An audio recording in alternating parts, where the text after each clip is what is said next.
দীর্ঘদিন এই বিপ্লবটা সমাপ্ত হয়নি। এই বিপ্লবটা যদি প্রেসিডেন্ট জিয়ার তার যে চিন্তা ধারণা দূরদর্শিতা সে আলোকে যদি সমাপ্ত হইতো তাহলে স্বনির্ভর বাংলাদেশ অব্যাহত থাকত। বাধাগ্রস্ত হয়েছে।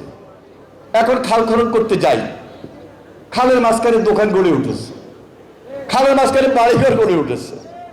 যদি ওই যে স্বনির্ভর বাংলাদেশের কাজ অব্যাহত থাকতো তাহলে খালের মধ্যে দোকান হইতো না, খালের মধ্যে বাড়ি হইতো না, শিল্প কলকারখানার বর্জ্য বা মানুষের বাসা বাড়ির ড্রেন খালে পড়তো না।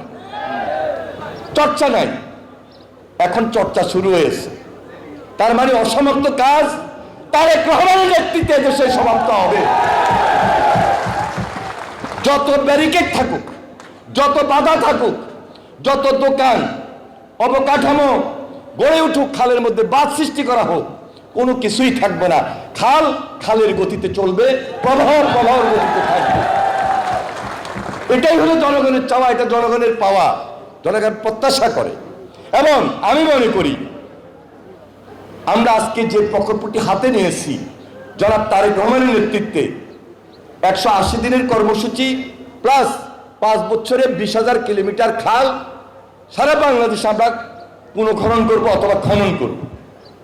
ইতিমধ্যে আপনারা লক্ষ্য করেছেন দিনাজপুরে কাহারোল উপজেলায় মাননীয় প্রধানমন্ত্রী তার কর্মসূচি উদ্বোধন করেছেন।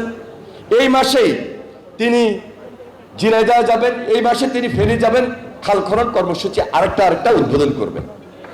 এবং 54টা জেলায় প্রায় 50টা জেলায় ইতিমধ্যে আমাদের কাজ শুরু হয়ে গেছে।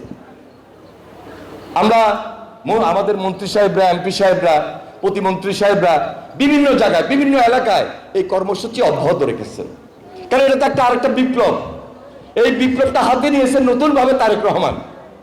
এই বিপ্লবের শেষ হবে না যতদিন পর্যন্ত নতুন বাংলাদেশ গঠন না করতে পারে।